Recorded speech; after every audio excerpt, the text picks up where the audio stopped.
Hello students, आज हम class 8 का चैप्टर 2 पढ़ेंगे, जिसका हमारा टॉपिक है रोगी का आहार। तो इससे पहले हमने बहुत से रोगों के बारे में पढ़ा है। अब हम पढ़ेंगे जब आप बीमार होते हैं तो आपको किस तरीके का खाना अपने डाइट में इंक्लूड करना चाहिए। इस चैप्टर को पढ़ने के पीछे बेसिक हमारा मोटिव ये है कि जब हम बीमार होते हैं बच्चों, तब हमारी जो पाचन क्षमता होती है, खाने को पचाने की जो शक्ति होती है वह कमज़ोर हो जाती है और हम कोई सा भी खाना इजीली डाइजेस्ट नहीं कर पाते। इसीलिए उस टाइम हमें ऐसा खाना खाना चाहिए जो इजीली डाइजेस्ट हो, लाइट हो, स्पाइसेस फ्री हो, उस पर ज़्यादा स्पाइसेस ना हो, ज़्यादा ऑयली ना हो। ठीक है। तो अब जैसे कि हमारी हेल्थ, जिस प्रकार हमारा आहार और स्वास्थ्य का घनिष्ठ संबंध होता है, ये दोनों आपस में बहुत रिलेटेड होते हैं कि हम जिस तरीके का खाना खाते हैं उसी तरीके से हमारी हेल्थ डेवलप होती है। अगर हम हेल्दी खाना खाएंगे, बैलेंस डाइट लेंगे, फ्रूट्स, वेजिटेबल्स, मिल्क को इंक्लूड करेंगे अपनी डाइट में, तो हम डिजीज़ फ्री रहेंगे और हमारी इम्यूनिटी भी बहुत स्ट्रांग होगी। उसी तरीके से जब हम बीमार होते हैं उस अवस्था में, और जो खाना है ये काफ़ी हद तक मदद करता है हमें जल्दी से रिकवर होने में। तो फर्स्ट है आपका, रोगी की स्थिति में रोगी का आहार निम्नलिखित बातों पर निर्भर करता है। जब आप बीमार होते हैं तो आपको किस तरीके का आहार लेना है, ये इन बातों पर निर्भर करता है कि रोग का प्रकार क्या है, आपको कौन सा रोग हुआ है, रोगी की पौष्टिक आवश्यकताएं क्या है। ठीक है। आपकी जो डाइट है, आपको कौन कौन से न्यूट्रिएंट्स लेने चाहिए उस time according to the type of disease you are having. And next is रोगी की पाचन क्षमता। हमें पाचन क्षमता को देखना पड़ता है कि क्या वह खाने को डाइजेस्ट कर पा रहा है, तो उस हिसाब से हमें उस तरीके का खाना इंक्लूड करना पड़ता है। तो इन सभी बातों को ध्यान में रखते हुए हम 3 तरह के खाने को देते हैं रोगी को। फर्स्ट इज पूर्णतः तरल, जो पूरी तरीके से तरल होता है लिक्विड फॉर्म में, अर्ध तरल व कोमल आहार। ठीक है। सबसे पहले बच्चों हम पढ़ेंगे पूर्णतः तरल आहार। पूर्णतः तरल आहार क्या होता है? यह आहार पूरी तरीके से लिक्विड होता है और ये हम कब देते हैं? जब रोगी अत्यंत गंभीर स्थिति में होता है और ठोस पदार्थ खाने में असमर्थ होता है, तब उसे पूर्णतः तरल आहार दिया जाता है। जब रोगी की स्थिति बहुत ज़्यादा गंभीर होती है, ठीक है, वह खाना डाइजेस्ट नहीं कर सकता, खाने को नहीं च्यू कर सकता, जैसे कि यह गंभीर रूप से अतिसार, पैचिस व ऑपरेशन के तुरंत बाद दिया जाता है। ऐसी स्थिति में हम देंगे पूर्णतः तरल आहार, पूरी तरह से लिक्विड डाइट। जो पूर्णतः तरल आहार होता है केवल रोगी की स्थिति सुधरने तक 2 या 3 दिन तक ही देना चाहिए। इससे ज़्यादा हम नहीं देते बच्चों, क्योंकि इससे जो आपकी बॉडी की रिक्वायरमेंट्स है, ठीक है, पौष्टिक आवश्यकताएं हैं, वो पूरी तरीके से पूरी नहीं हो पाती। इसीलिए हम क्या करते हैं, इसको सिर्फ 2 या 3 दिन तक ही दे सकते हैं। तो आप सबसे पहले देख सकते हैं, इसमें एग्जाम्पल दिया है ORS सोल्यूशन, जिसको हम बोलते हैं जीवन रक्षक घोल, जो कि हम दे सकते हैं क्योंकि आपकी बॉडी से मिनरल्स और वाटर बहुत ज़्यादा लॉस हो जाता है। नेक्स्ट स्टूडेंट्स, हम पढ़ेंगे एग्जाम्पल्स। कुछ पूर्णतः तरल आहार के एग्जाम्पल हैं जीवन रक्षक घोल, शिकंजी दे सकते हैं, फटे दूध का पानी, नारियल पानी जो कि बहुत अच्छा होता है हेल्थ के लिए, ठीक है, शरबत, हल्की चाय, सब्जियों का पानी, दाल का पानी, जौ का पानी, उबले चावल का पानी, छाछ आदि। अब बच्चों ये जो है नीचे रेसिपीज दी हैं, ये आपको अपनी बुक से अच्छी तरीके से पढ़नी है। जैसे कि पहले जीवन रक्षक घोल की रेसिपी है कि आप इसे कैसे बना सकते हैं।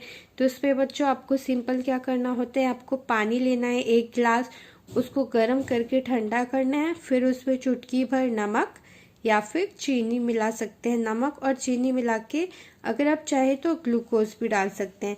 सेकंड बच्चों आपका है सब्जियों का पानी। इसमें जो भी सब्जी आपको इस्तेमाल करनी है उनको ले लीजिए, उनको धो लीजिए और छोटे छोटे टुकड़ों में काट लें।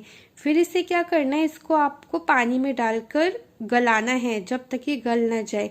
जब ये गल जाए पूरी तरीके से तो क्या करना, उस पानी को छान लेंगे और उसमें नींबू का रस मिलाकर रोगी को दे सकते हैं। अब बच्चों हम पढ़ेंगे अर्ध तरल आहार, जिसमें क्या होता है, जब रोगी की स्थिति सुधरने लगती है तब उसे अर्ध तरल आहार दिया जाता है। इस आहार द्वारा रोगी की दैनिक पौष्टिक आवश्यकताओं की पूर्ति करने की कोशिश की जाती है। जैसे कि हमने पूर्ण तरल आहार दिया जब रोगी की स्थिति बहुत गंभीर थी, पर जैसे जैसे उसकी स्थिति में सुधार आता है बच्चों, हम उसे ये वाला अर्ध तरल आहार देना स्टार्ट करते हैं। और इससे क्या होती है, जो दैनिक पौष्टिक आवश्यकताएं होती हैं उसकी भी पूर्ति करने की कोशिश की जाती है। अर्ध तरल आहार में मिर्च, मसाले व फोक आदि का प्रयोग नहीं करना चाहिए। पूर्णतः तरल आहार की भांति इसमें तरल पदार्थों का प्रयोग करते हैं, परंतु वह थोड़ा गाढ़ा रूप होता है। ठीक है, ये क्या होता है, थोड़ा सा सेमी सॉलिड सा होता है, ये इतना ज़्यादा लिक्विडी नहीं होता है जैसे कि हमारा पूर्णतः तरल आहार होता है। और इसमें रोगी को चबाने की आवश्यकता नहीं पड़ती, ये आसानी से पच भी जाता है। अब यहाँ पे कुछ एग्जाम्पल है, जैसे सब्जियों का शोरबा, तरल कस्टर्ड, साबूदाने की पतली खीर, पतली दाल, दूध आदि। अब बच्चों अगर आप चाहें तो इसको और ज़्यादा पौष्टिक बनाने के लिए सबसे पहले आप कर सकते हैं, इसमें प्रोटीन की मात्रा बढ़ाने के लिए क्या कर सकते हैं, वसा रहित दूध जिसमें फैट ना हो उसको, उस मिल्क को इंक्लूड कर सकते हैं। अंडे या अंडे की सफ़ेदी भी मिला सकते हैं। अगर आपको इसमें कैलोरीज बढ़ानी है तो आप इसमें ग्लूकोज, मक्खन, क्रीम भी मिला सकते हैं। उसके बाद यहाँ कुछ एग्जाम्पल्स हैं आपके तरल कस्टर्ड के। ठीक है, इन रेसिपीज़ को आप पढ़ सकते हैं साबूदाना की खीर के। अब हम नेक्स्ट पढ़ेंगे कोमल आहार।